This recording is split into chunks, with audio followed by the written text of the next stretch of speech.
Hey guys, sorry about the weird light. I don't know what the deal is. I'm out for a walk and I don't know what's going on. That shaft is coming through.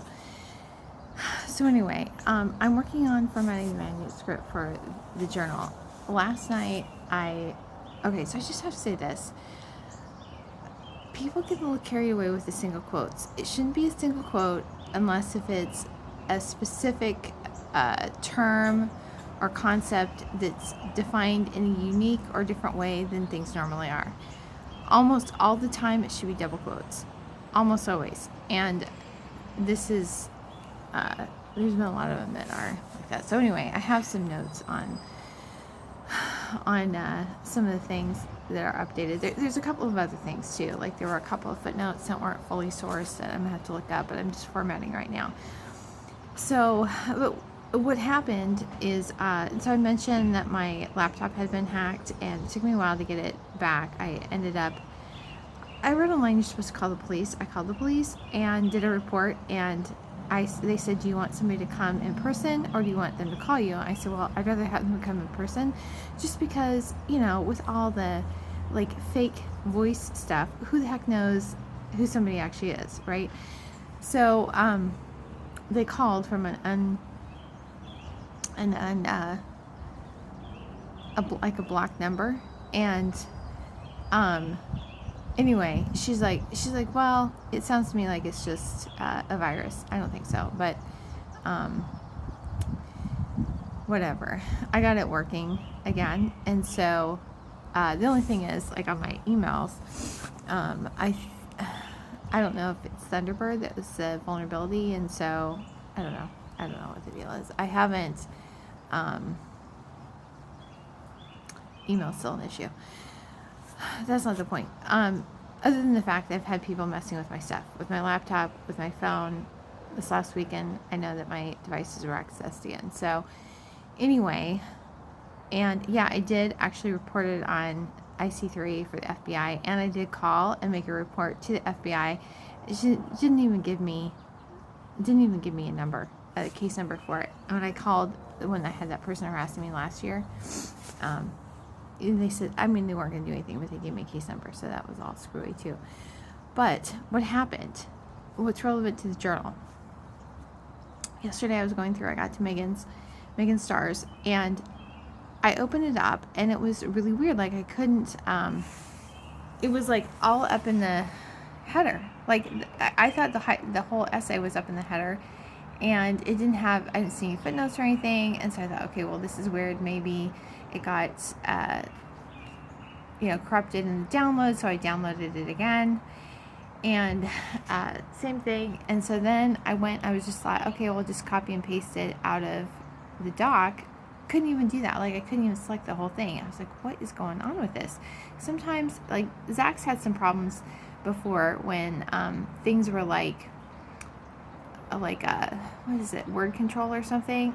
So I know that causes problems, but this is just straight up weird.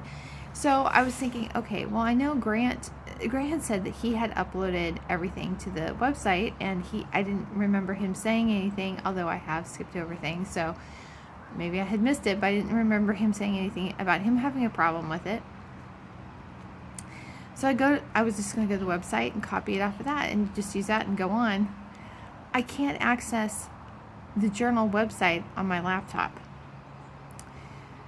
So I go with my phone, I go to look at it, and I can access the site.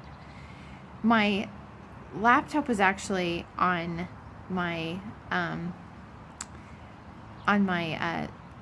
phone hotspot, so it has nothing to do with the network. So I'm assuming that there's still somebody messing with my laptop. So anyway, so I sent a message to Grant, and I said, hey, were you able to, because I couldn't even get to the site, I said, were you able to get Megan's essay? And he said that he was. So he goes in, he looks, and he downloads it for me, and it's the same thing. It's all up in the header. And I said, well, can you just get it for me off the website? I said, did you have a problem with this when you downloaded it? And he didn't have one. So we go back and we look at the revision history of that essay. And on the 20th, it said he had changed it. So I don't know what Grant does. When I download the essays to make the manuscript, I don't even go into the actual files themselves. I just go to the folder and I download from the folder, right? So I don't even I don't go into, let alone edit the actual essay. So like mine was not showing, like my ID was not showing on the revision history until yesterday, because I was going in because it had some bookmarks and highlights and things, and I thought, okay, this sounds kind of weird. And so anyway, he's like, well, maybe I did it. I said, well, I don't think so. I think that somebody sabotaged that essay. And he goes, it sounds pretty petty. And I'm like, yeah, that's basically what the people that are harassing me are, petty and real basic. But the point is that it's low enough level harassment that it causes problems and frustration and maybe some conflict, and not rising to the level that it would be investigated and looked at. So anyway, the other part of it too was that I was looking at that revision. So they had taken part of the essay and pasted it into the header. And then there were parts of the essay that were deleted. Because that was the other thing too. I was like, this is weird. I couldn't tell like what I could grab from the essay that I was able to download. It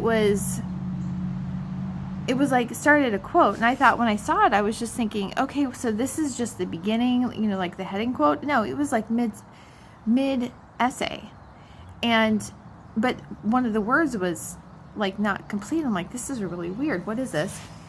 So anyway, we got it resolved. We just reverted it back to the version that was before that.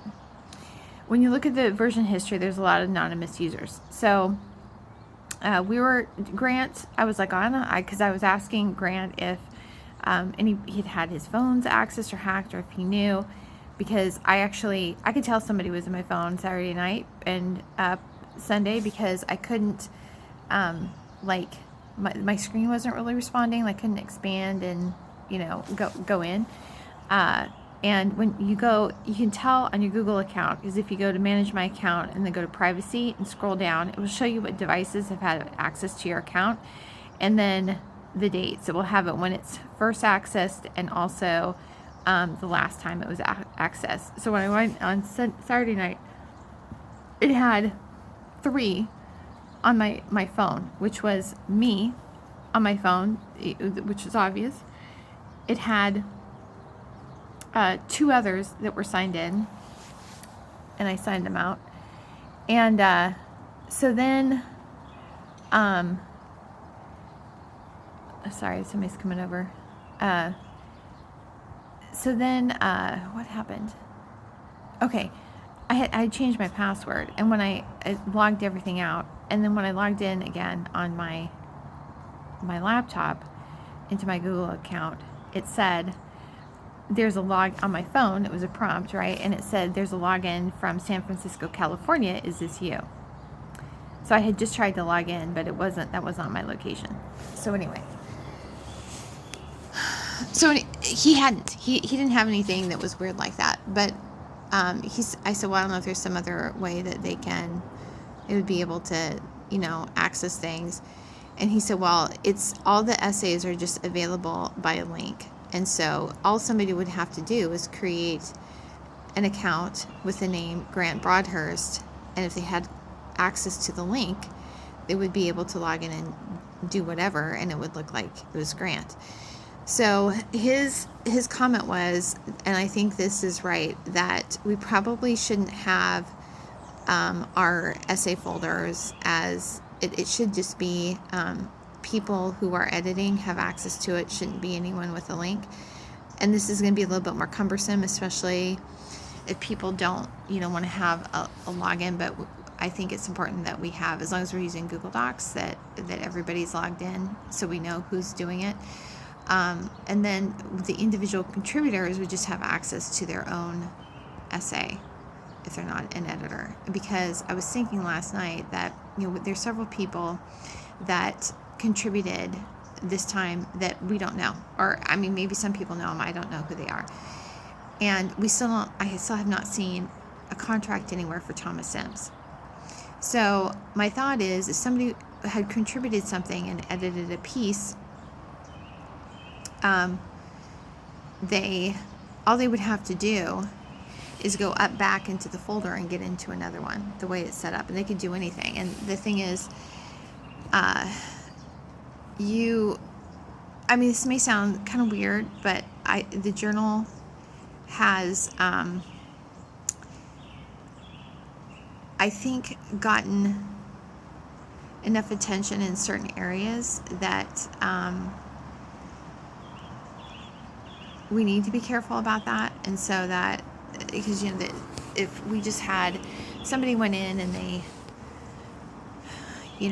change a footnote, or even a paragraph or a sentence or something, so it was off, and then it came back and people said, oh, well, this isn't right, or called people out about that mistake. Because we had that conversation when I came in after the last board meeting. It's important to make sure that we really are solid about our sources, and that we don't put out information that's not true.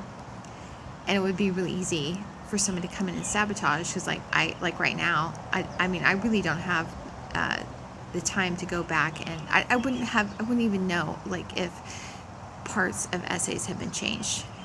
So anyway, that's what happened, and I guess we can discuss it later. But anyway, I'm working on it. I'm pretty close to having everything in, but like I said, we had a little bit of a dilemma last night about essays. Somebody's coming up with their dog, but yeah, there's been a lot of weird stuff. And let me say, why us? It's just been a lot of weird stuff.